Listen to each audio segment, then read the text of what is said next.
And I want to tell you that to assemble crowd is just for you to bring out money. Mobilization is very, very cheap in this country. Hey guys, do you believe that Dino Melaye went out there to say that the people who are assembled for the Abuja rally in support of the Peter Obi have been bought by 1,500 naira? Dino Melaye has already thrown the shade to the Nigerian youth there for assemble in support of the presidential candidate of Labour Party, Peter Obi, in Abuja few days ago. This is what all the obedience has termed as an insult in the body of the movement. Well, I think you don't forget that it is only Dino Melaye who have said this statement earlier. Even one of the APC and former governor of Edo State, Adams Oshiomhole, have said physically on a national TV that the Obi supporters are 4 people staying inside a room and tweet out of the room for people to comment under. Well, I think you've seen that video. If you have not seen the video, let me just show you little out of the video where Adams Oshiomhole have made this speech. But don't forget that I have a lot of videos to show you in this video. So watch this one and we'll be right back. I think it was Obi. You ask him how, and he said, "This is secret." The obedience will come after you, sir. I can come after them. If you criticize Peter Obi. Talking about, I didn't even have the benefit of correct smartphones. I have also played my part in this country as a non-state actor, and I interrogated and engaged power and fought with power on the side of the people. That even Lagos, Abeokuta, not by people who are not ready to bear risk, got Nigerians to buy into my own thought as to what the policy options ought to be. So disobedience or disobedience, time will tell. Time will tell. We now live in a world where you can have just 10 young men and women in one room, whether motivated or not motivated, and they can churn out 1 million stories using different names. You need to track them to find that this whole thing is being done in one room. Time will tell. And also, what has changed? My dear friend will be a former colleague, was a vice presidential candidate. How come people massively disobey the ticket?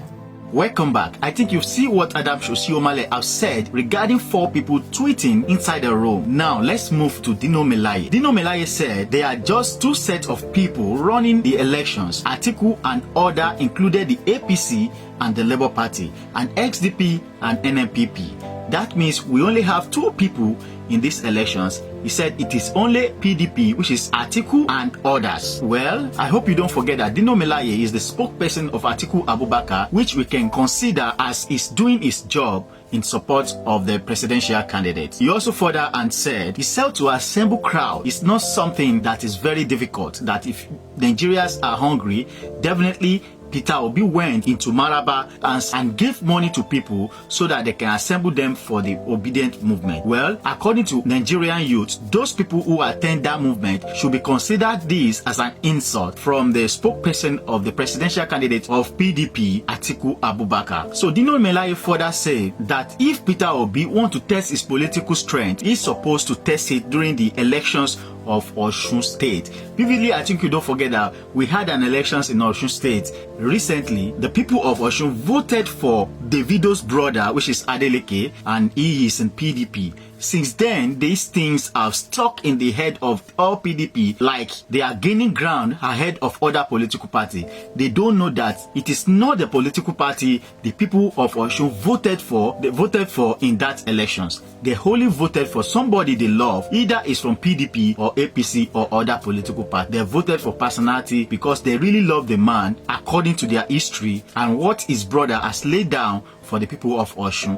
That's why they voted for them. But since then, Dino Melaye have carried these issues on his head and using it as a criteria to disqualify the strength of Labour Party in the southwest of Nigeria. Well, for those of you who have not watched the video, you can watch the video and we'll be right back. Seem to be bringing on board. If you saw what happened in Abuja a couple of days ago, that's beyond 4 people tweeting in a room. it looks to me like, there are now 7 people, and that 7 might be the number, the magic number, that Nigerians are waiting for.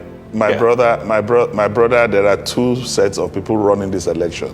Okay. Just like if you go to court, they said federal government versus Dino Melaye and others. So in this particular case, you have Atiku and others. That's APC, Labour, NNPP, all of them are others in this regard. And I want to tell you that to assemble crowd is just for you to bring out money. Mobilization is very, very cheap in this country. People are hungry. If you go to Yanya, you go to Mararaba, people who have been loaded in buses from Lugbe, from every part of this country to come and stand and say they are supporting. Well, let it come to the election. I think Peter Obi was in Osun and he spoke in Osun, and we saw the result of a Labour Party in Osun. Labour Party had 2,700 votes, where PDP was counting 400 and something thousand. It is not about commercial mobilization of people. People are hungry. Definitely, if you go to Mararaba today, you say you need 5,000 people. With the blow of a whistle, they will assemble and they will collect their 1,000 or 2,000 naira. That is what is happening. But we are not, it is not the march on the streets that will determine the votes. We are talking of proper votes, and Nigerians know that Atiku is speaking to the issues. We are not on a hype movement. We are not on a impression agenda setting. No. We are practical. We are real. We are interacting with the voters who will come and vote. I know a number of people who went for the Abuja rally who are saying that we have to go and collect our own. So, I mean, that is not what I'm talking about.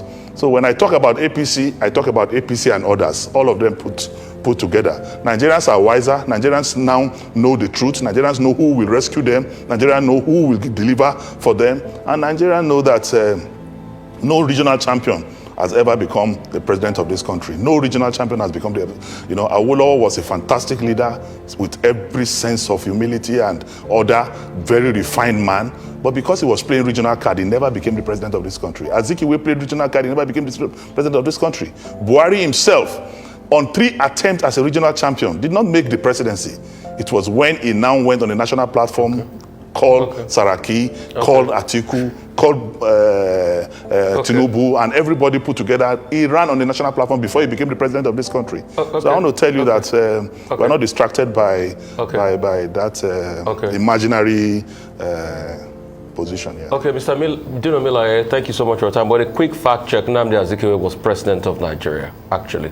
So just a quick fact check.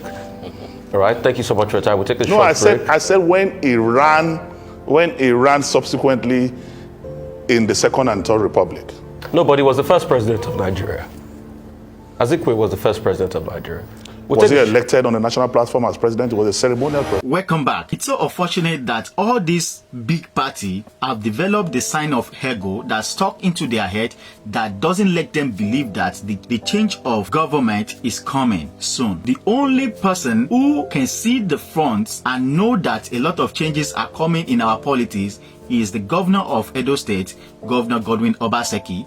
That one can easily see the front because he has said it in many occasions that what he's saying is totally different. He thinks that the people of Nigeria are trying to disassociate themselves for the 2 political parties, which is the PDP and the APC. But the top political party don't accept this fact because they are so arrogant and believe that they can do anything to retain themselves into power. But it will shock every one of them ahead of the 2023 general elections that the drum and the beats have been changing from where they put it for a long time. Well, guys, I don't know, maybe you've seen Godwin Obaseki where he made this speech. For the benefit of those of you who have not watched the video, let me just give you the video, then we'll be right back.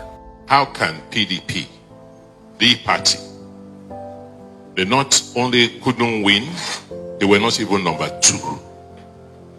So you can see that something is going on. And we do not want this to be a trend. The future of our politics in this country is changing. I don't know how you are, whether you are closely watching what is going on. the level of disenchantment with the existing parties. I'm sure in all our homes here, we have so many people now who call themselves obedience. I don't know whether you have them in your house. Just ask them, where are you? Which party are you for? They say obedient. Do you understand? They don't want us. They're not talking about APC or PDP. They are looking for alternatives. And they are much, much more. You see all of them queuing for PVCs now. They are not looking the direction of APC or PDP. They are looking for alternatives. And if we don't curb this, if we don't make our party attractive, I do not know what will happen in the next elections. I'm not afraid to say. So guys, can you see what I'm really talking about now? It is only Obaseki who can understand where the political statistics is moving down to, and it will shock many people in 2023 general elections. For those of people out there who still believe that PDP or APC is still the way to be go in 2023 general elections, I want you to share this video so that they can know that the waking up call is being out there for people to join the moving train of the obedient movement. Share this video. Let's keep on sharing this video so that other people out there can know. Once more, I want to use this medium to appreciate the obedient and well-meaning Nigerians who believe in the development of a new Nigerians, who have been sharing our videos, liking and comments. You guys are doing an amazing job. I really appreciate you guys for making this happen. Let's continue engaging and let's continue build a new Nigeria that will work for us, our children and the future generations. May God bless you all. See you in another video. Peace out.